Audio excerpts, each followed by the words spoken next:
Welcome, friends. Thank you so much for coming out today. I am honored to introduce to you our speaker. Dr. Clara L. Small is a local historian who has dedicated her life to telling the story of Black Americans from Delmarva. Professor Emeritus at Salisbury University, Dr. Small spent 36 years teaching history in courses including world civilizations, civil rights in American society, African American history, and related topics. Dr. Small told me she's been retired for 8 years now, so she's enjoying a different style of life. And you know, what a privilege it is to host the region's foremost scholar on history of Black America on the Delmarva Peninsula. We are very, very fortunate to have her here with us today. Dr. Small has authored and co-authored 8 books and has received numerous awards, including University System of Maryland Regents Award for Public Service, Community Foundation of the Eastern Shore's Frank H. Morris Humanitarian Award, and the Harriet Tudman Lifetime Achievement Award. Dr. Small has also served as a member of the Maryland Commission on African American History and Culture. And so you know, some of Dr. Small's books are over here on this table for you to purchase and chat with her about after the presentation. So please, I encourage you to do that. Dr. Small is going to present to us for a little while, and then we'll have a time for questions and answers. And we'll bring the mic around to you so everyone at home can hear us as well. So I am honored to hand the mic over to Dr. Clara Small. Let's welcome her.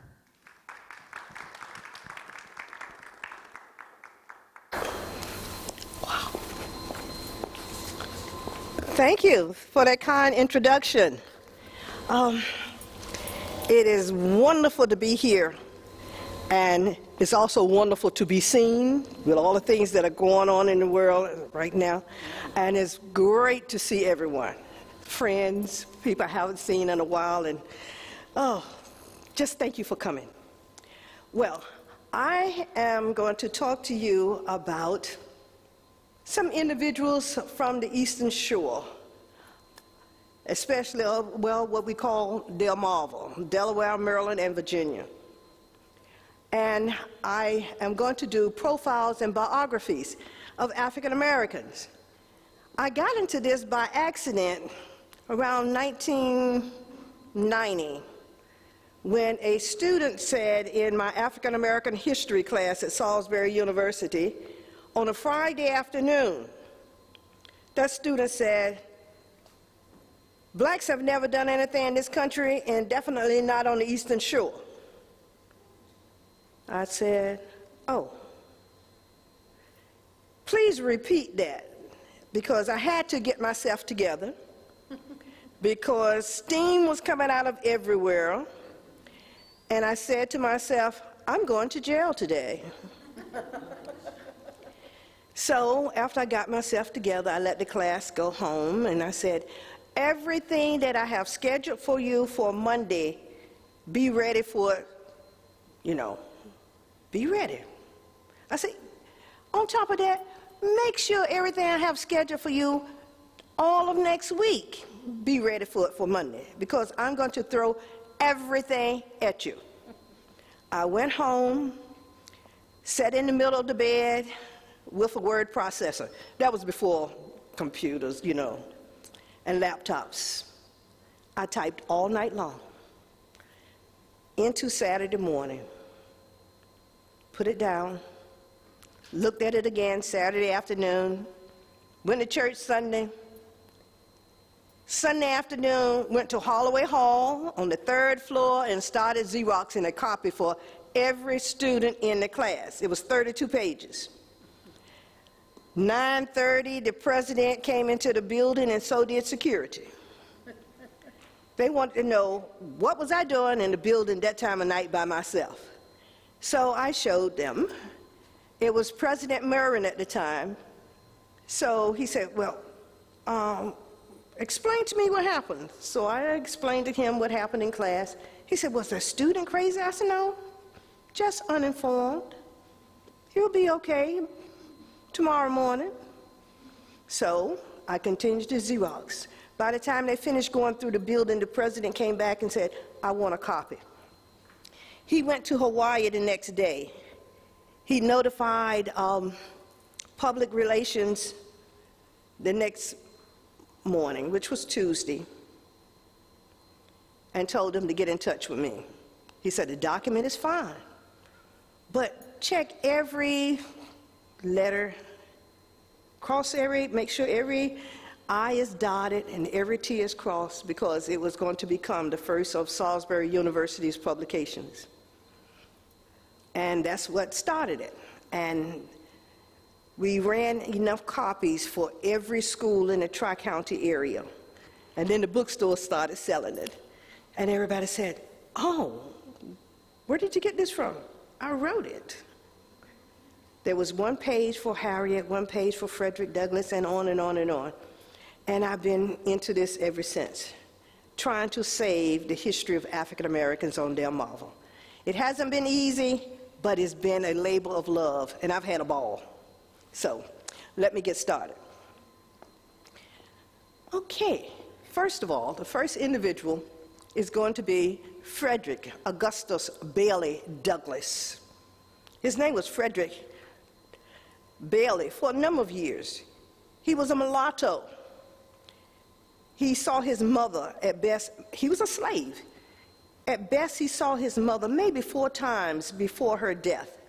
He was raised by his grandmother, and this was up in Talbot County. He was a fortunate slave, fortunate in the sense that by the age of 6 or 7, he was chosen by relatives of his owner to go to Baltimore and to be a companion to one of his grandnephews, his cousins. That was great. Frederick didn't have to fight for food against the dogs. Okay? Once he got into Baltimore and to be the companion to this young boy, the mother, Sophia Auld, began to teach him how to read and write. That was against the law in the state of Maryland. Okay? It wasn't a law as such, but it was a custom. And customs became traditions and ways of life. Sophia Auld taught him until her husband came in and said, you cannot do that. I will go to jail or be fined. But the damage had already been done. He had started learning to read and write. And when she stopped teaching him, he began to take biscuits to little white boys on Philpott Street in Baltimore, and they helped him to learn to read and write. And he practiced and he practiced. But there was just one problem. During that time, if a family member who owned you died, as a slave, you had to return to the plantation and be assessed value, the same as a cow, a horse, sheep, utensils, you name it. He was sent back to Talbot County several times. As he continued to grow and mature, he began to notice the difference between slaves and free blacks. He wanted to be free. He knew that many of them could read and write, especially those who were free. He wanted freedom. One time he was sent back to Y Mills, to the plantation. He began to talk to some other slaves. He began to tell them how different life was. And he even wrote freedom papers for them. They plotted how to escape, because free blacks had freedom papers, not slaves. Someone told him that he had given 2 other individuals freedom papers. They ended up in jail. Frederick was separated from those two others. He found out what was going on, so according to some family law, he put his inside of a biscuit and ate it. So there was no proof that he was the culprit, but he was the only one who knew how to read and write. He was also sent to Cuffy, a slave breaker. He stayed there for over a year. They fought, and finally he was sent back to Baltimore. In Baltimore at Fells Point, he got a job as a caulker. He wanted his freedom. He did everything he was supposed to do, and every job he had, the money went to the Auld family. He wanted freedom. He met a free black woman named Anna Murray. Her family was from Caroline County, and she had relatives in Vienna, just across the bridge. They fell in love. She said she would not marry him as a slave, so she sold some of her bedding and other things that she owned, got him a uniform of a friend who happened to have been a sailor, and forged papers, freedom papers. He escaped on a ferry and trains and got into New York. He notified Anna Murray. She went to New York. They got married. They were married by another fugitive slave from the eastern shore of Maryland, James W. Pennington. Then they went to New Bedford. He got jobs. She did as well. He went to an anti-slavery lecture, and he admitted that he was a fugitive slave. No one believed that he was a fugitive slave because he spoke so eloquently and he knew how to read and write. To prove that he was a fugitive slave, he wrote the first slave narrative, Frederick Douglass, the story of himself. People began to believe him. He became a lecturer on the lecture circuit, talking about slavery and the horrors of it. And then a person by the name of John Brown wanted him to join him at Harper's Ferry. He met him in Chambersburg, Pennsylvania. He said, "No, I can't do it because there was something wrong with that plan." John Brown also wanted Harriet Tudman to assist him. But because Frederick had started writing and he had started a newspaper, his friends got him out of the country. He went to England. First of all, he escaped to Canada, and from Canada to England. And the blue-haired ladies loved him. He went to Scotland, Wales, and toured all over the place. Finally, they got enough money together. They wrote to his owner and found out how much money he was valued as. Over $700 and some, and they gave him his freedom. But he said, "Well, you purchased my freedom, so I belong to you." They said, "No, you're free." He came back to the United States. He continued to write. He wrote more books.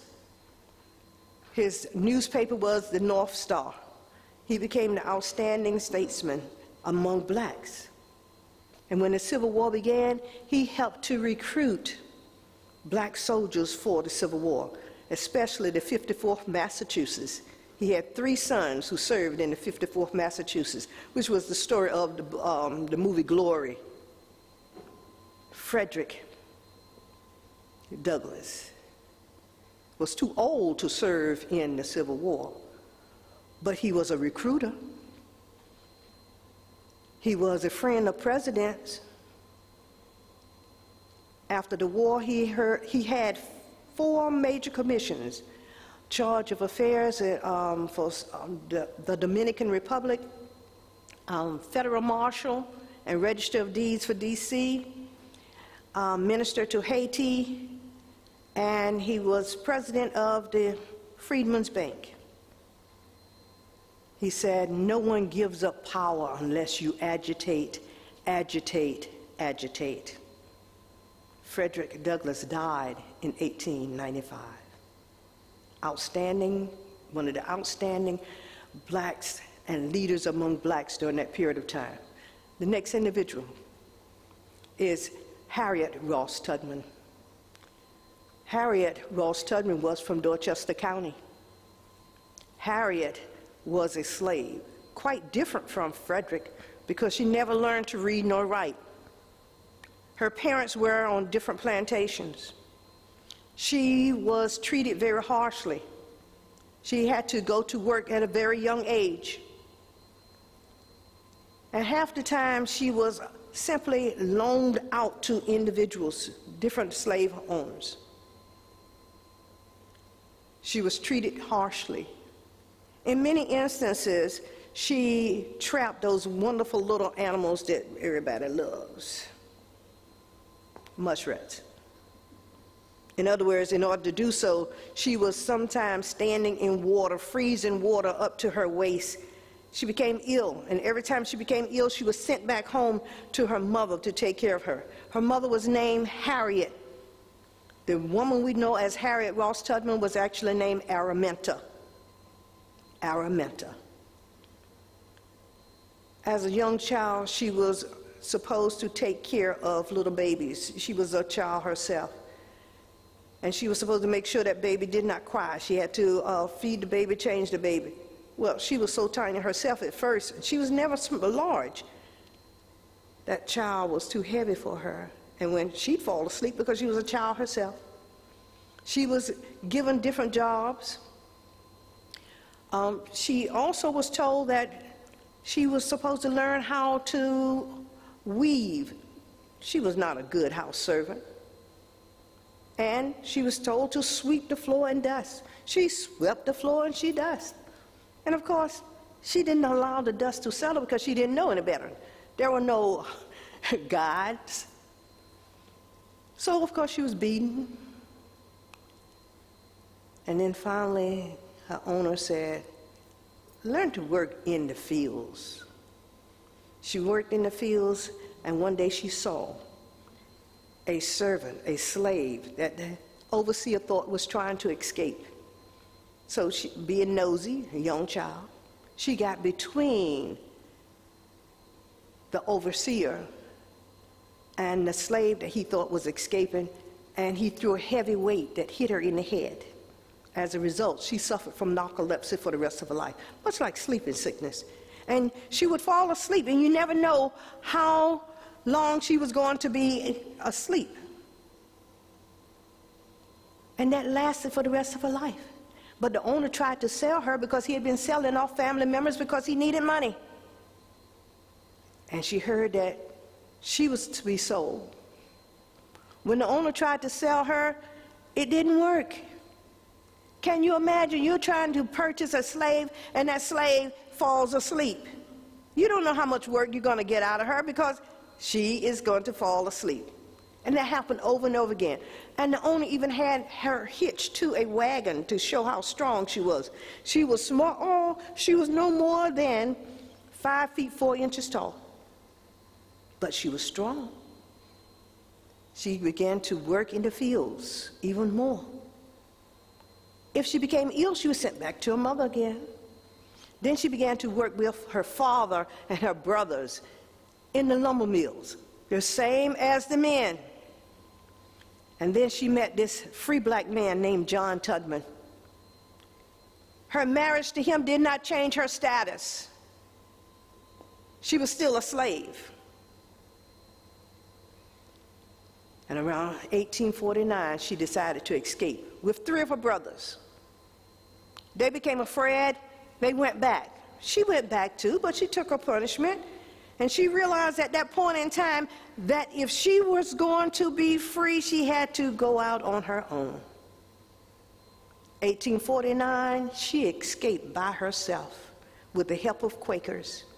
She went to Cape May, New Jersey, worked many jobs, ended up in Philadelphia, and in Philadelphia she met William Steele, a person who began to collect data on individuals who escaped, where they were from, their names, the names of the owners, their vital statistics, and why they escaped.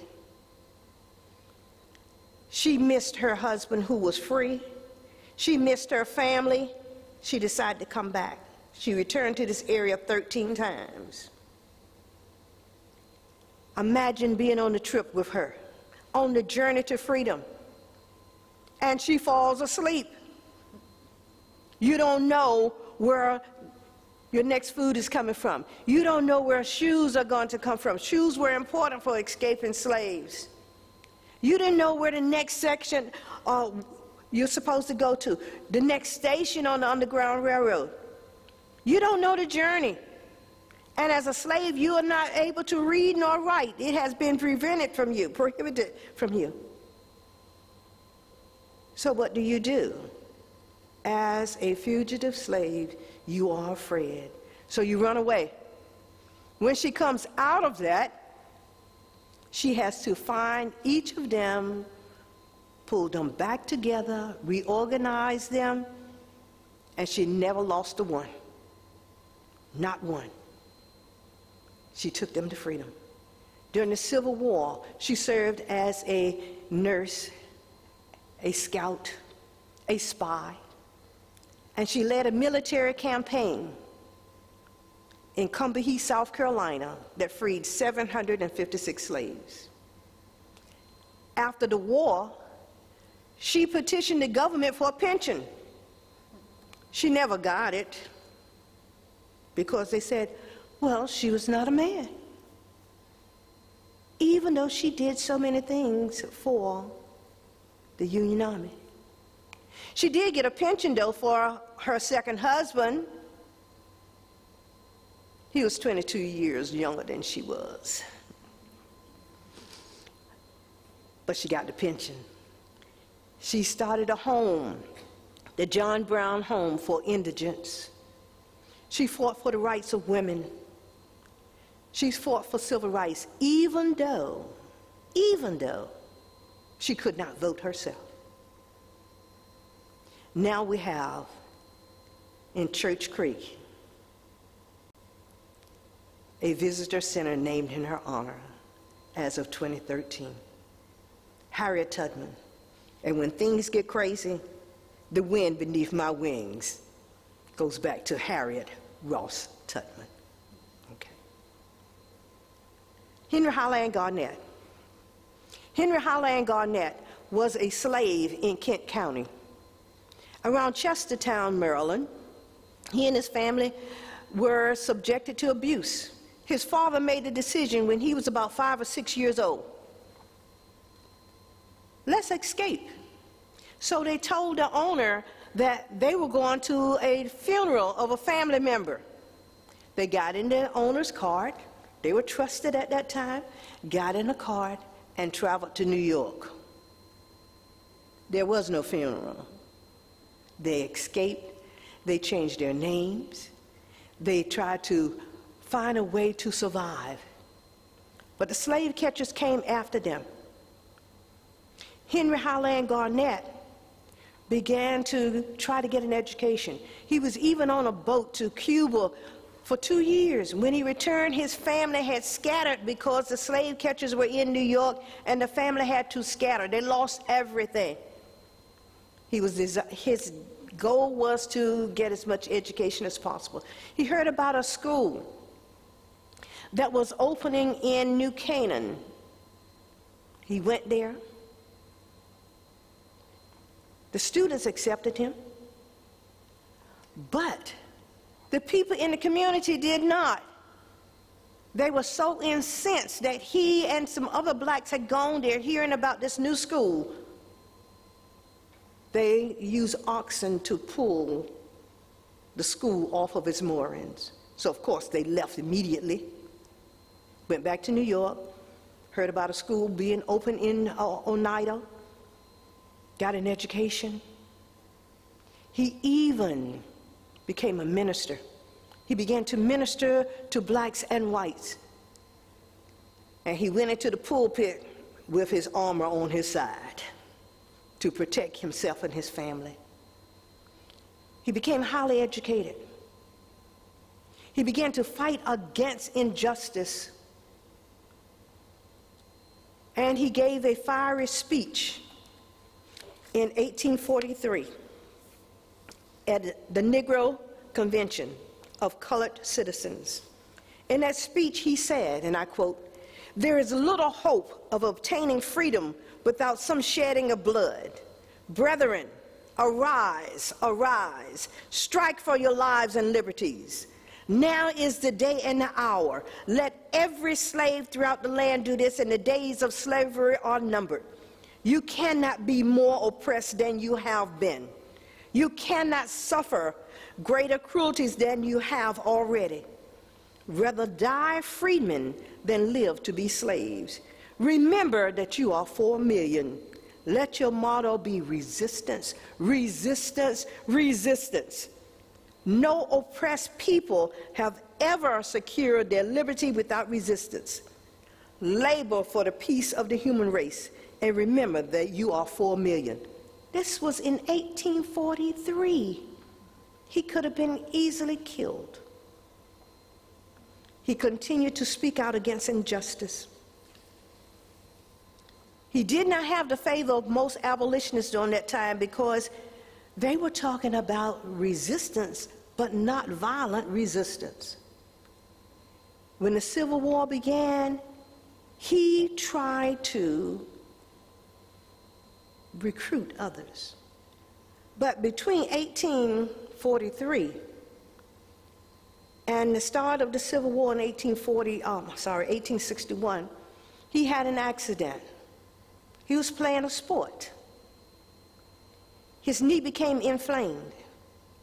He walked on crutches for years.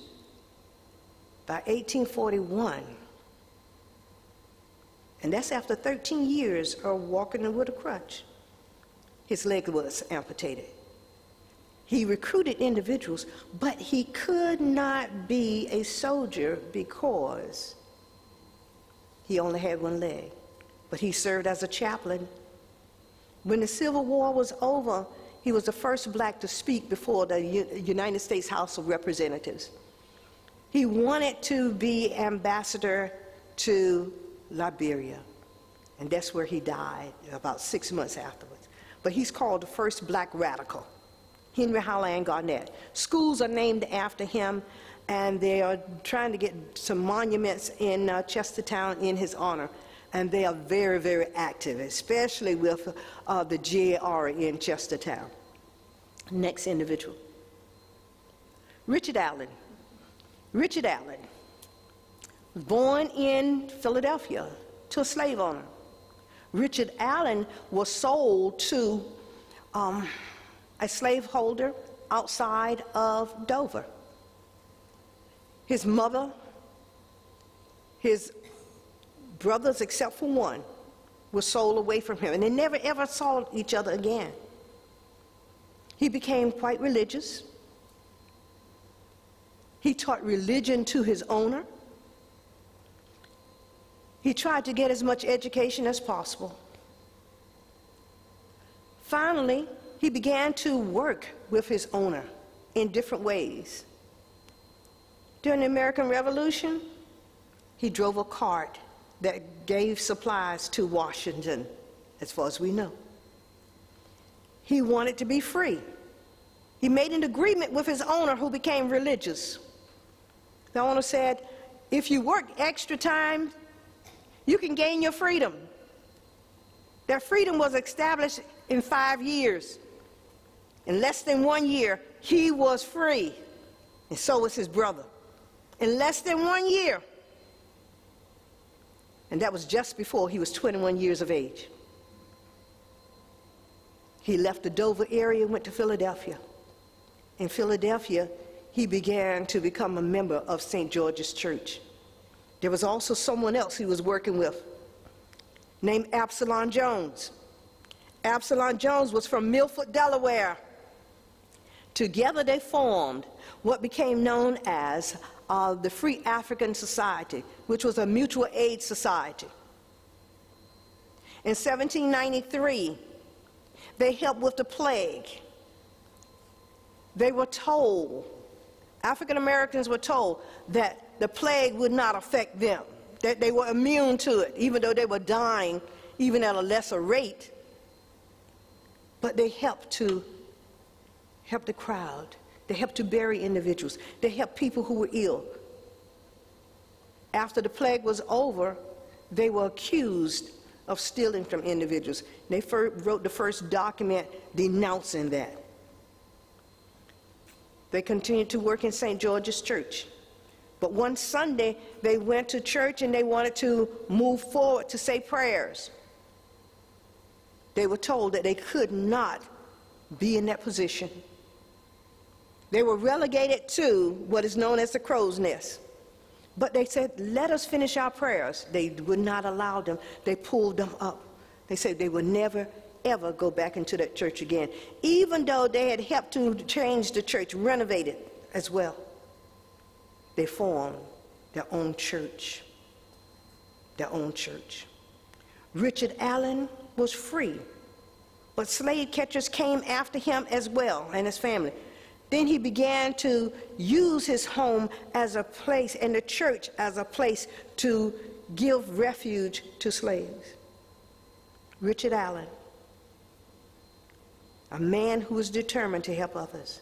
He worked with individuals in the community, whites as well as blacks, to make life a little bit better for everyone. Richard Allen, the first bishop of the church.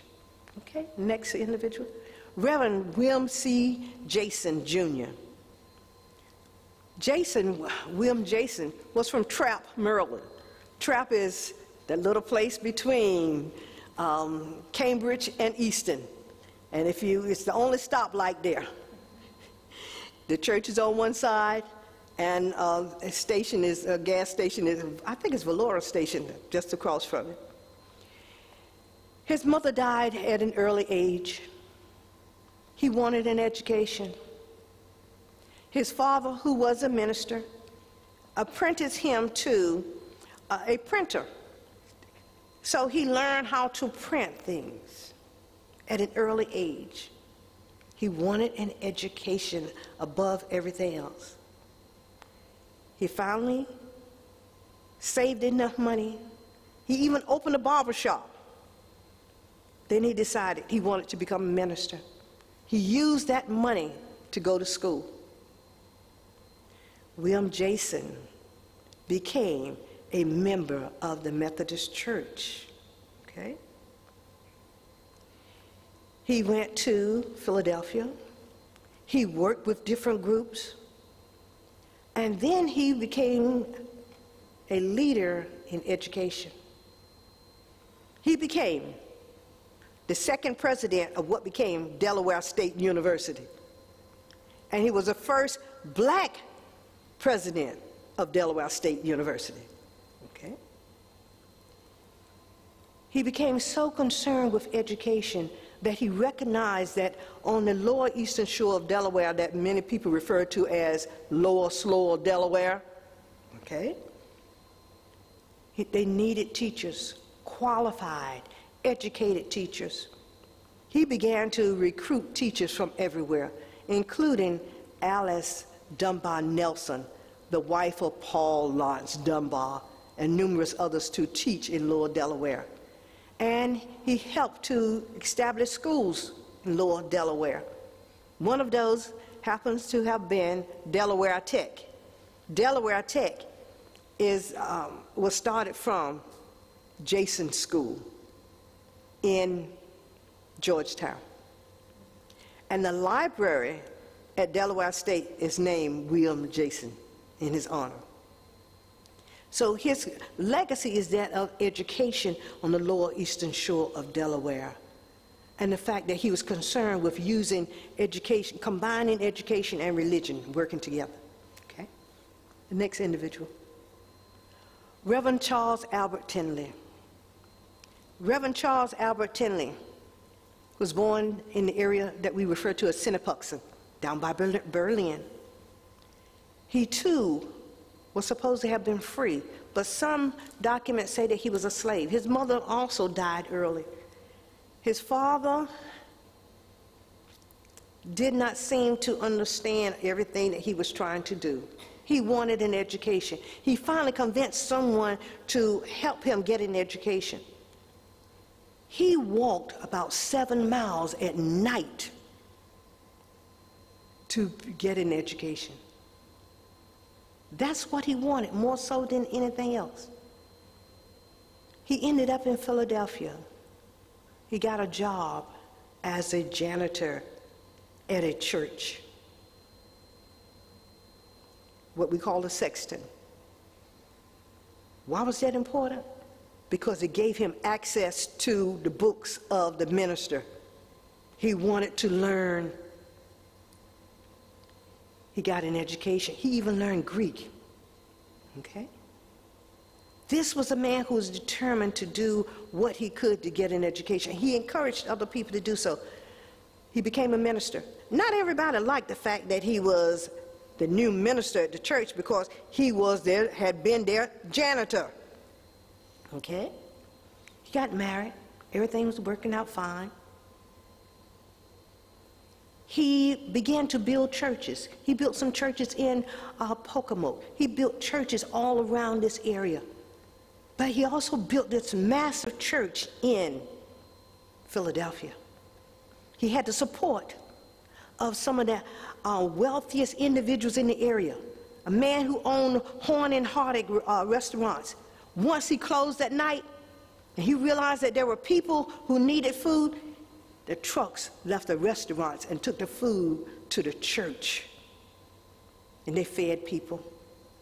When times were hard and when people needed a place to stay and the weather was bad, they moved the chairs out of the auditorium at the church for people to have a place to stay.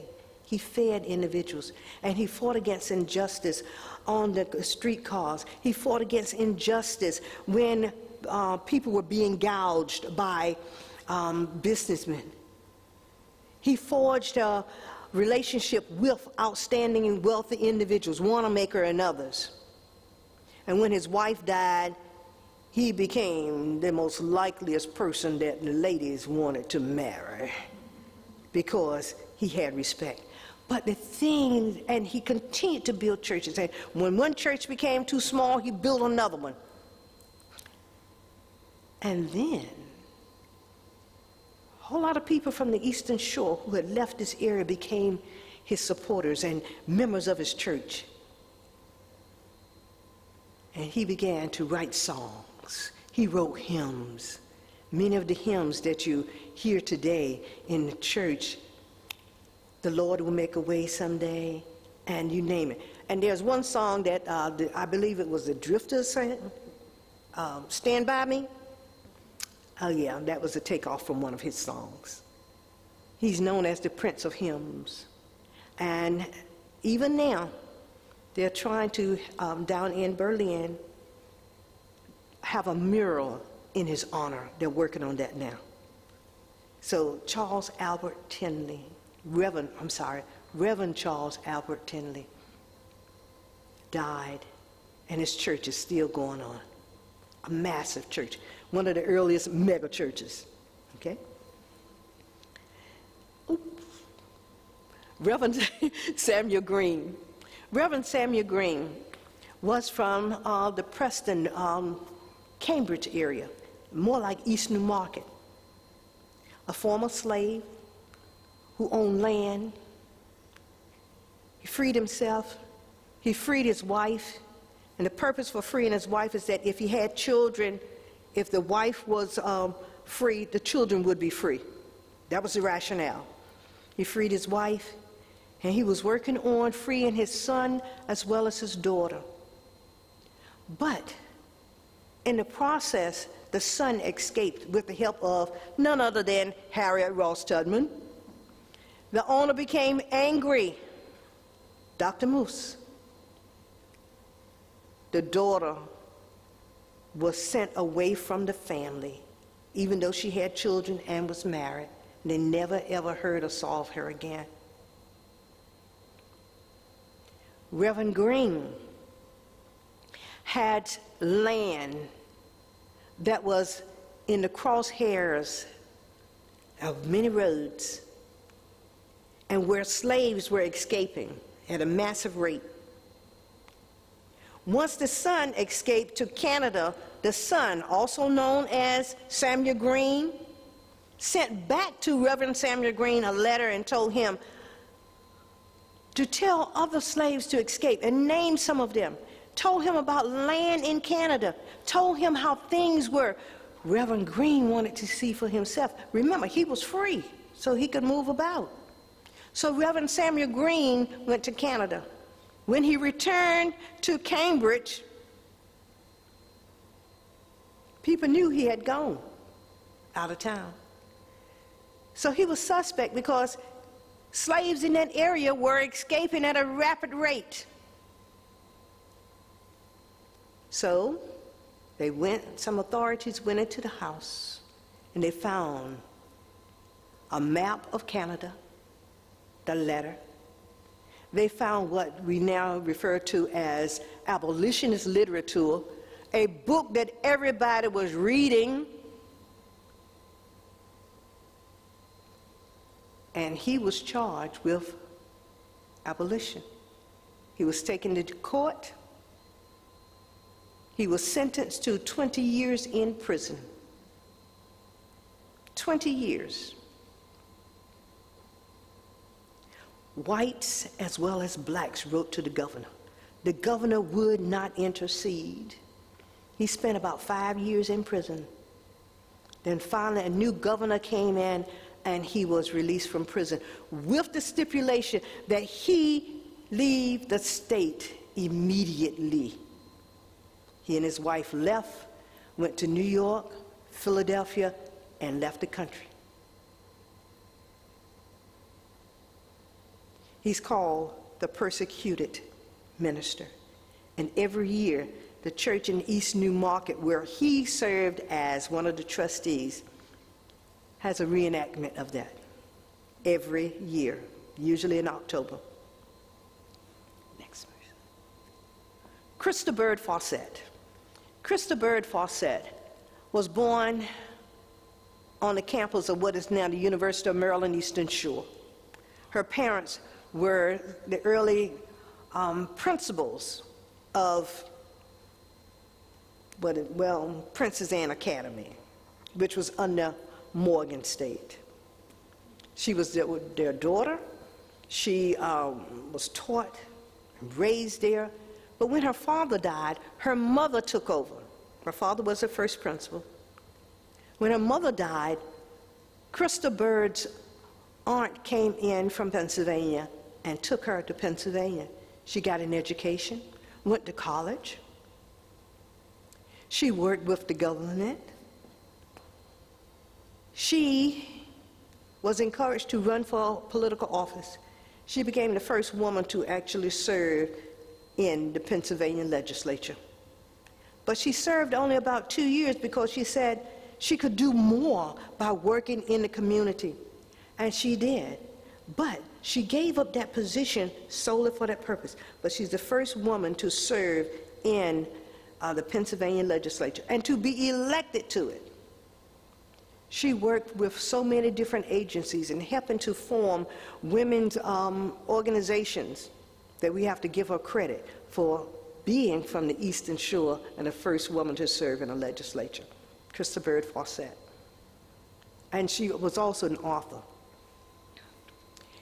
Rudy Kane, Rudy Kane, born down in Marion, down in Chrisfield area. His family owned a lot of land. They had various businesses. He learned to work at an early age. His father taught him and parents taught him, you must learn to work with people and respect people because their businesses or the success of it depended upon how well they work with people.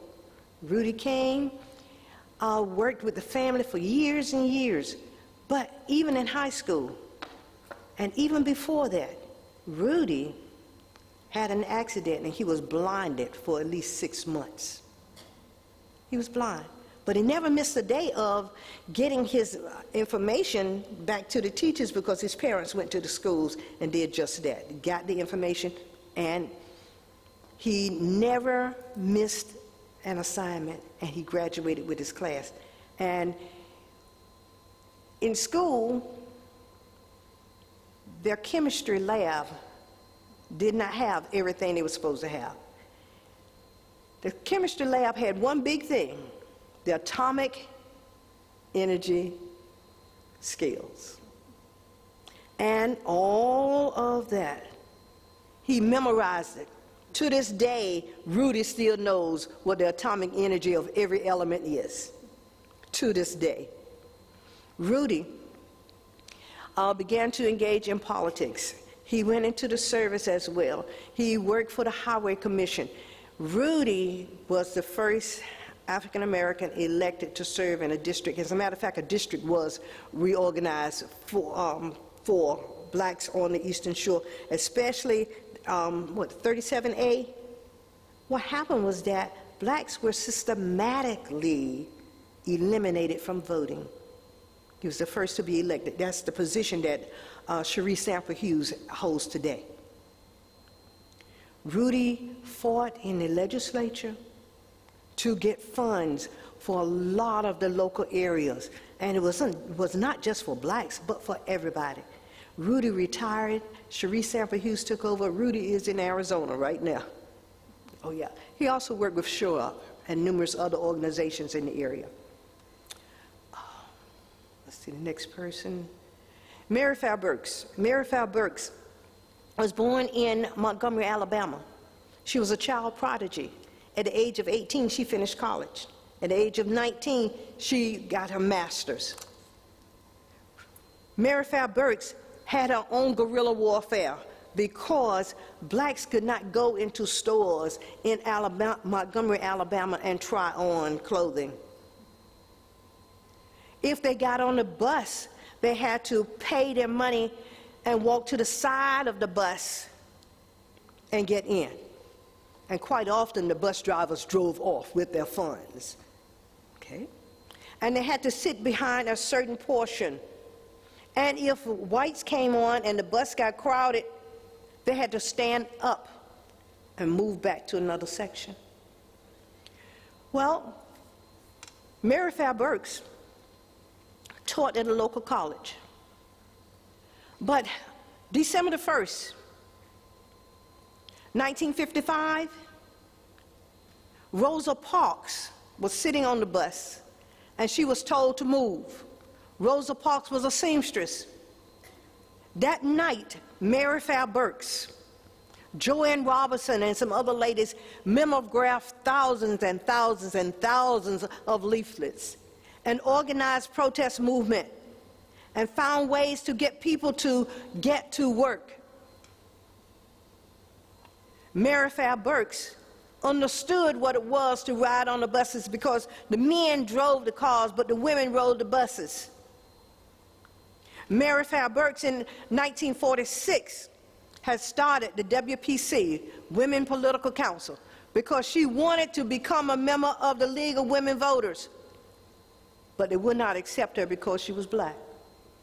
So she formed her own different groups. Mary Fab Burks was criticized by the president of the college and was told, you have to stop the protests. She didn't. She was chairman of the English department at that time. Then the State Bureau of Investigation came in and investigated her. The governor put pressure on the president of that university because they were getting funds from the state. So she was forced to resign or lose her job. And during that time, if you were forced to lose your job or fired, it was quite difficult. So Joanne Robinson went to Grambling University. Mary Fab Burks came into Maryland. And she wrote to her minister for help. She said, I need help. I need a job. She left her home. She came to Maryland. Her minister was the young Reverend Dr. Martin Luther King, Jr. He said he would help her in any way. She got a job at what is now the University of Maryland Eastern Shore in Princess Anne. She helped to form women and different groups at PGH. She organized them. She helped to organize the Princess Anne chapter of the Links. She worked in the community. She formed 2 African-American social groups and historical societies. She continued her education. She studied at the Sorbonne. She studied at Harvard. She traveled extensively until she passed in 1991. Mary Fab Burks. Shirley Beulah Stamps. Shirley Beulah Stamps was a thrown-away baby, literally. In the newspaper, it stated in Wilmington and in Baltimore that there was this baby that had been thrown away. The Beulah family in Hocassin, Delaware, saw that advertisement in the newspaper. This man's second wife was too old to have children. She was in her early 50s. She said, I will take care of this child. They adopted Shirley Beulah. When she became 5 or 6 years old, her mother said she was going to appeal to the Board of Ed. Let my daughter ride the school bus because the bus is passing by my house so she can go to school. The Board of Ed refused because, according to state law, Delaware state law, black children could not ride the school bus with white children. So Mrs. Beulah had to take Shirley into town, drive her into town to a one-room school. Finally, she got tired of that. She appealed again, appealed to the Supreme Court. So finally, she asked the lawyer, Lewis Redding, to do something. He said, sure. Lewis Redding had previously, in 1949, had sued the University of Delaware, which when they were trying to close Delaware State College so that the black students could go there. That was the first time within the country that a university admitted black students. Okay, University of Delaware. When this case came up, it was still Lewis Redding, the only black lawyer in Delaware at that time. He was the only black lawyer for over 30 years. Lewis Redding worked with Thurgood Marshall and others. The case became one of the 5 cases that made up the Brown versus Board of Education, Topeka, Kansas decision of May 17, 1954. So this is a connection to that case. I met her at a conference in Delaware 3 months before she passed. So I took many, many pictures of her. That's one of the pictures. She became a minister. She got married. She traveled the world. And she came back. She said, this is home for me. So she encouraged students to go to school. She encouraged them to be spiritual connection to the Brown decision. Walter Black. Walter Black was born here in Salisbury. Walter Black's father and brother worked at the Salisbury University. His father was a minister. Walter Black and his mother left and went to the Madison area outside of Cambridge. Outside of Easton. Walter Black went to college at Morgan in ROTC. He went into service, came out of the service, went to law school, but never practiced one day. He worked with Valdez, up in the Valdez area. He was a legal analyst. He worked with the NAACP. Even while he was in college, he was a representative with the NAACP. He was in Baltimore going to school. He and the students started to protest. They wanted to go to the pool. A crowd developed. Bricks were thrown. One of the bricks hit Elijah Cummins. Elijah Cummins passed about a year and a half ago, almost. Elijah Cummins and Walter Black were good friends. Walter Black was one of the national representatives for the NAACP, has been for years. He even sued agencies of different groups in Cambridge because blacks could not go there. They could not go to places in Easton. And so one day they just stood out there and checked. Most of the representatives with state cars were there. So they said, well, they're using state funds. So he sued them. He sued them. Walter Black is still one of the leading individuals in terms of NAACP. He works with different groups. He's now working with the Frederick Douglass agencies in Easton, and they voted to move that statue. Walter Black. Gabe and Diana Perennial from down in Berlin. Gabe was from Berlin, Diana was from North Carolina. They met when he was in the service. She was going to school in North Carolina, in Durham. They came to this area, back to this area to live. They tried to get housing at Moss Hill and were rejected because they said they only wanted to rent to locals. They went to Ocean City to live. During most of the year, they were paying about $600 a month for rent. But during the summer months, they were forced to pay $1,800 a month for the same units. They started a cleaning business. They started an odor business whereby they invented and got a patent for odors for use in diaper pails, in hospitals, in morgue, in funeral homes, hospitals. They even traveled to China and other places. Then they had have a moving business.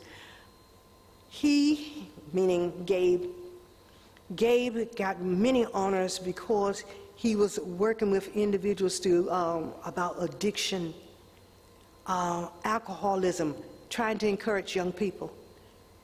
Diana is now the chair of the, Worcester County Council, first woman to be so, and they continue to work in the community. She started an organization such as named Brave for young girls to encourage them to stay in school and to work with them. Gabe and Diana Perennial. Okay. Downs Curtis. Downs Curtis was from St. Michael's in Oxford area. He too wanted an education. He wanted an education so bad, he said, I've got to do this. I've got to get an education. He and the young boys were watermen. They each had small boats. But education was first and foremost. Downs Curtis went to school. Now, it was a strange way to do it. His family on Sundays took him into Easton.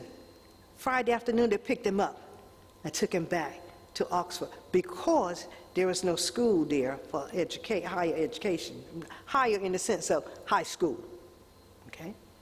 And he was determined to get a decent job. That didn't happen at first. What happened was that he had a sailboat. He wanted sails. So he went to the place where the man made sails. He said, oh, I'll make you a sail for your boat, just like all the other boys, because they were all on the water. He said, if you work with me, so I will teach you the trade. That started the trade. This man became so proficient. When the owner died, he took over the business. He was so good. This is before computers. He was so good with his little threading machine that word spread just how efficient he was.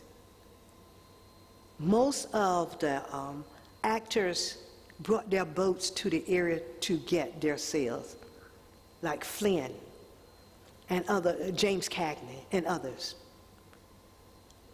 And even before he died, the word continued to spread. Even though computers had started, people still wanting him to make their sails because he was just that good. There's a story that's told about a man who gave him the specifics, the measurements, a year in advance. And every year, there are races from Cambridge up to Annapolis and back. And the daughter said to the man, well, the sail is not ready. He said, that's okay, it'll be ready in time. So the day before, he said, I'm almost finished. They put him on the boat with them, with all the material and his sewing machine. So as they were going up to Annapolis, he finished the sail, and the man won the race. That's how good he was. And now the Chesapeake Maritime Museum has all of his utensils, his sewing machine, and everything else. They have exhibits about him. Curtis Downs, Earl Richardson, Dr. Earl Richardson, born in Marion, went to school at the UMES. It was a strange way for him to get to go to school. He wasn't sure what he wanted to do when he graduated from high school. So his father said, I'll buy you a tractor to use. In about 2 weeks, he had changed his mind. He was 2 weeks late going to UMES. Got into school. He became a mathematician. He took the mathematics classes under William Heitch, who became the president. He graduated. He went into, because he had ROTC, he went into the Air Force. Came back, got a job, took some students, job at UMES, took some students up to the University of Pennsylvania. And the administrator said, well, you're here, how about you getting, a master's or working on a doctorate? He said, oh, why not? He did so. Went to Europe, studied everywhere, came back, worked under Dr. Heitch as his second-in-command vice president. The chancellor of the University of Maryland system said, I need someone up here. He went up there and eventually became the president of Morgan State University for 28 years. 28 years. Morgan was revised.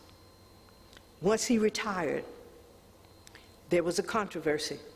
And part of the controversy was, okay, what is happening to all of the programs at the HBCUs, historically black colleges and universities?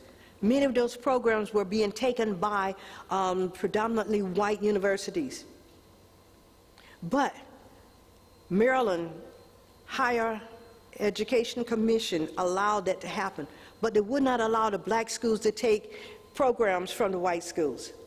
So he led the fight against that, and they won as early as 2013. They're still going through how to rectify the situation and to change, to get the funding back to those schools. So Earl Richardson, he's back in Salisbury, but he's up and down the road almost every day, going to Morgan, working in the community, doing everything he possibly can. Dr. Earl Richardson. Edith Jolly, born in Vienna, back and forth. Her father was a minister, so she was educated all over the place. Methodist ministers go here, there, and everywhere, okay? So she got an education. She wanted to be a nurse, but her parents convinced her to come back to the area to work and to teach. So she wanted to teach, and she wanted to be a nurse. She ended up teaching, became a principal. She did everything she could to improve education in the area, and she was named to every commission you could possibly think of. There is in Cambridge a complex named after her, educational complex named after her, Edith Jolly. And anytime you mention the name Edith Jolly, most people of a certain age in Cambridge know who she was. Okay, because we're running out of time. Okay. William Judy Johnson. William Judy Johnson from Berlin. Around the age, born in Berlin, around the age of 6 or 7, his parents moved to Wilmington. They moved to Wilmington. He fell in love with one sport, baseball. He wanted to play another sport, football, but it was too small. So he played baseball morning, noon, and night with all the young boys. And one of the reasons why his father went to Wilmington was because he needed some economic opportunity, money, okay? He could not play ball the way he wanted to because There were older boys who were better than he. But with the war, World War I, and they went to war, he had the opportunity to play. He became so well versed in baseball and played so well that he became known as one of the best players in the Negro League.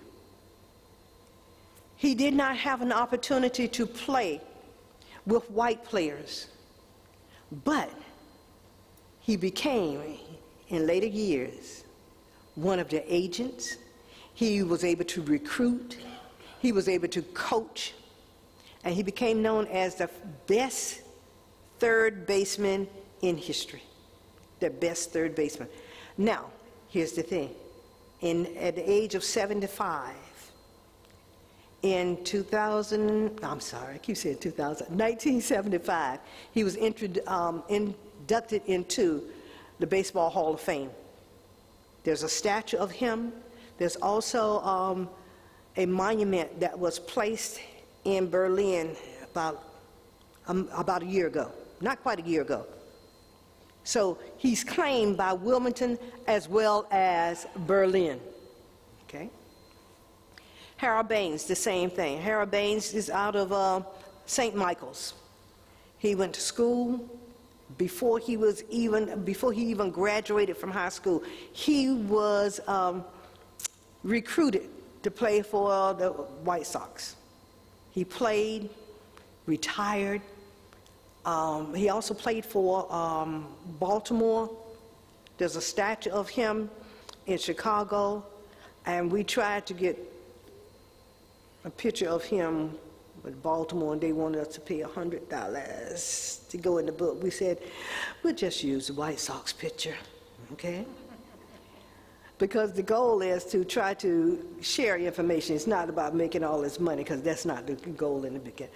But here's the thing. Harold Baines comes back every year, and in January, he has a big affair to get money for scholarships for students in St. Michael's.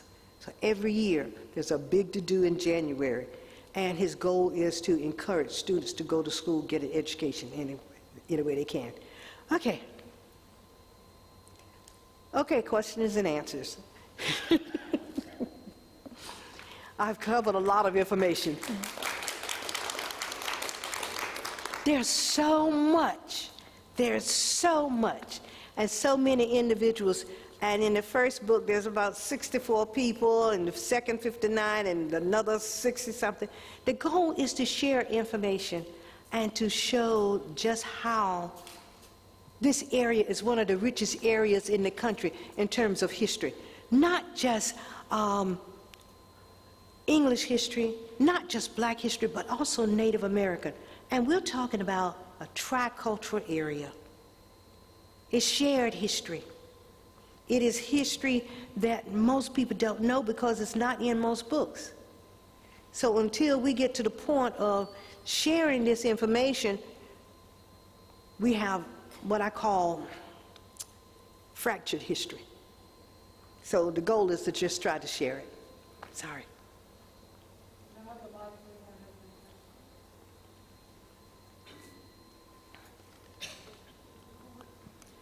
Thank you, Dr. Small. Thank you. That was really wonderful.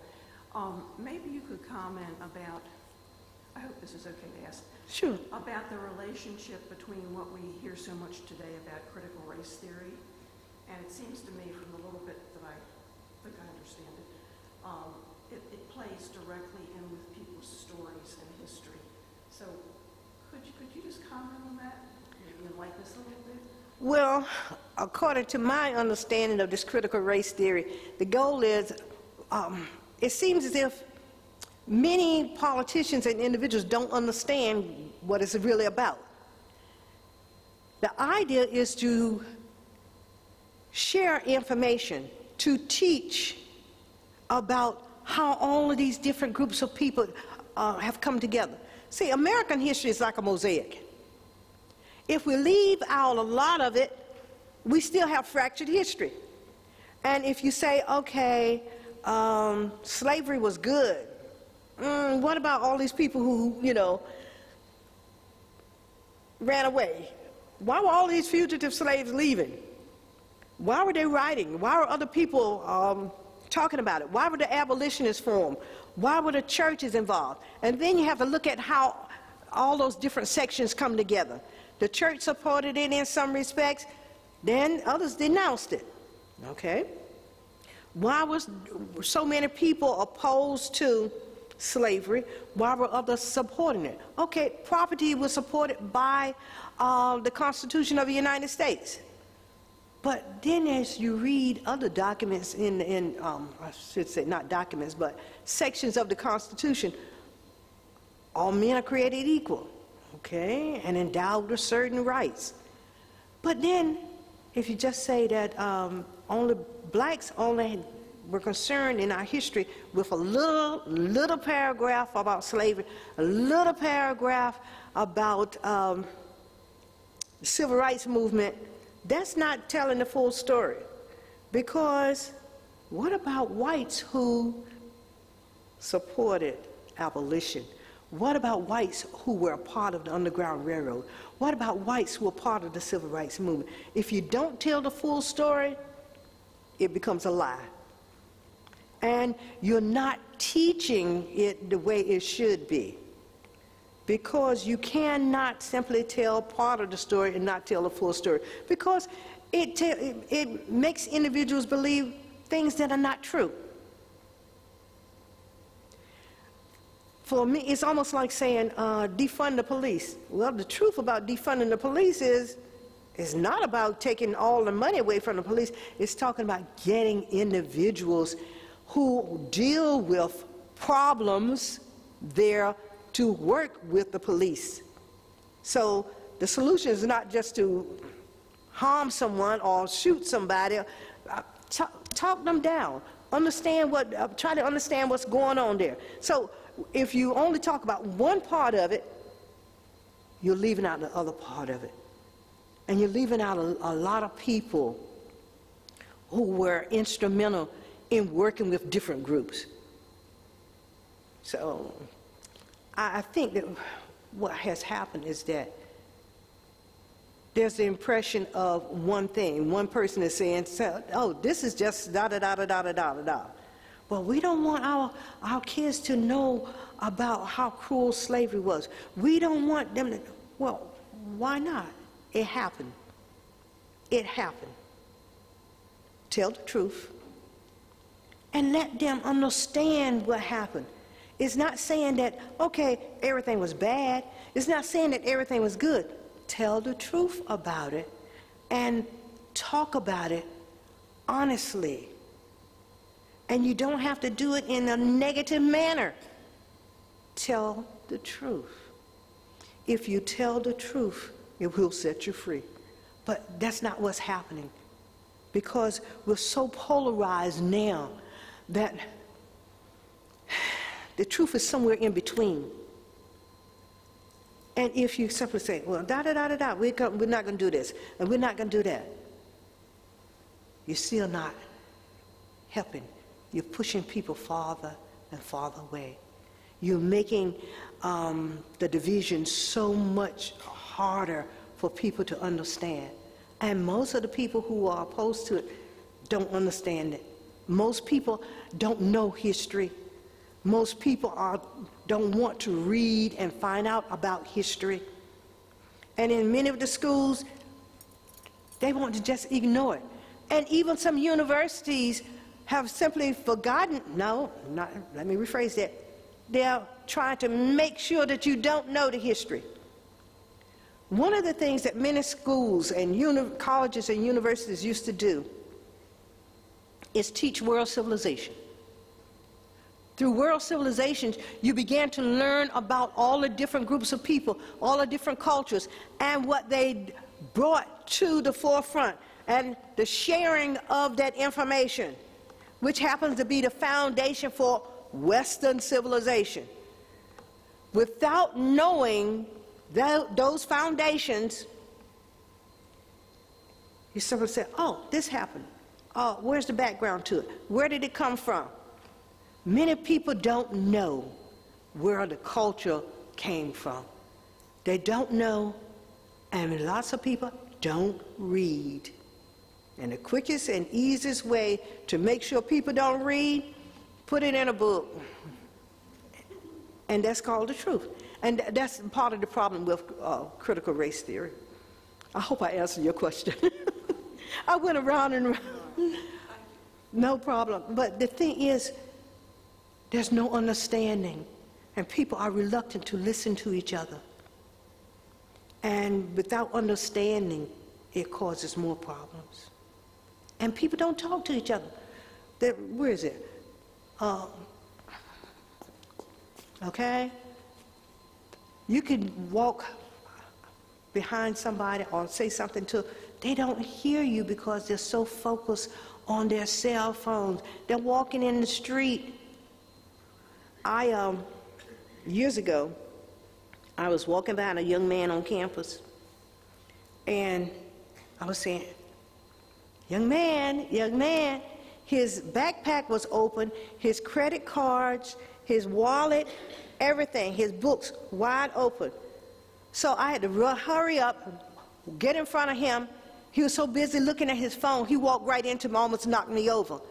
I said, your backpack is open, your credit cards, your wallet and everything. Oh. I said, why don't you zip it up? Oh, I'm saying, forget you. I mean, he was so focused that he didn't even, he wasn't paying attention. And the sad part is that happens all the time. And they have in front of them a dictionary, an encyclopedia, everything. They don't have to do what we did years ago to look up stuff. It's at their fingertips. But they don't bother to get the basics and then take the time to learn more about it. So in many instances, I would not say that they are the best learned individuals today. They are limited. They're limited because we have allowed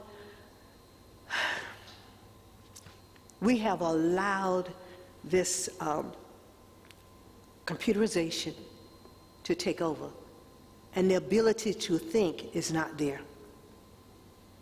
And that's the sad part about it. Maybe I'm getting too old for this, for education, but they're not thinking. I mean, to put two things together and to think, and that's what is so sad. And worst of all, they don't talk to each other. We don't talk. And by talking to each other, it's so simple. And people call and they ask me, okay, we want you to do such and such. Okay, no, they email you. I said, okay, you're going to email me. Call me at this number so we can talk. Why? So we can talk. And I said, you can get a quicker answer from me by me talking to you, and we can resolve things. I said, lots of times I'm on the road, I'm here and there, and it's easy for me to answer you by you picking up the phone and talking to me. I said, that way there's no mistaking what is being said. No. Somebody's still waiting for me from the other day, because I said, please call me on my cell at this number, and I have it in the body of my answer and my name, and under my name, my number. That's quicker, but they don't do it. And she said, she sent me another email. You didn't answer me, and I'm not answering her. Yes. Most of these people you talked about had a passion for education. Yes, yes. And I'm discouraged somewhat about the younger generation too. But do you find people, exceptions like these people were, who do still have a passion for education? Oh, yes. And how do you think they achieve this? I'm disturbed that there's not more teaching of all this in the schools. I remember way back years ago when I taught, I was impressed by how much difference it could make for children to read a biography of somebody who's been successful. And that could be an example for them. Do the children in school see these? Are they familiar with these stories? No, No, there's a little bit about Harriet, there's a little bit about Frederick. Yeah. But most of the others, they don't know, because there's a de-emphasis on STEM now, which is fine. STEM is great. But you learn more about people by finding out about what they went through, what the struggles that they went through. And when I was teaching, I love biographies because you get to know about the person. You know more about a person rather than this person invented such and such. Okay, what was going on at the time? Okay? Because when you take things out of the context of time, you're losing sight of it. You lose sight of it, what that person was experiencing. I love biographies. I love them because I get to feel about the individual, what the individual was going through, what the passion of the individual was, why they made certain decisions. I love biographies. But very few of those individuals are mentioned in the books. Maybe one line, maybe two lines. We have to find a way to get people interested in reading again, finding out about individuals, finding out about where they came from, what motivated them to do certain things. That makes more sense. Yeah. I love biographies. Oh, I have most of my books are on biographies because individuals, you find out what motivated people. And that's the fun part. What motivated me to start writing? A student who said, blacks have never done anything in this country, and definitely not on the Eastern Shore. Oh God, I'm going to jail. So that's what got me started. So, yeah. Thank you. Any other questions? I'm just a crazy woman having a good time. Thank you, Dr. Small. Thank you. Thank you for the invitation.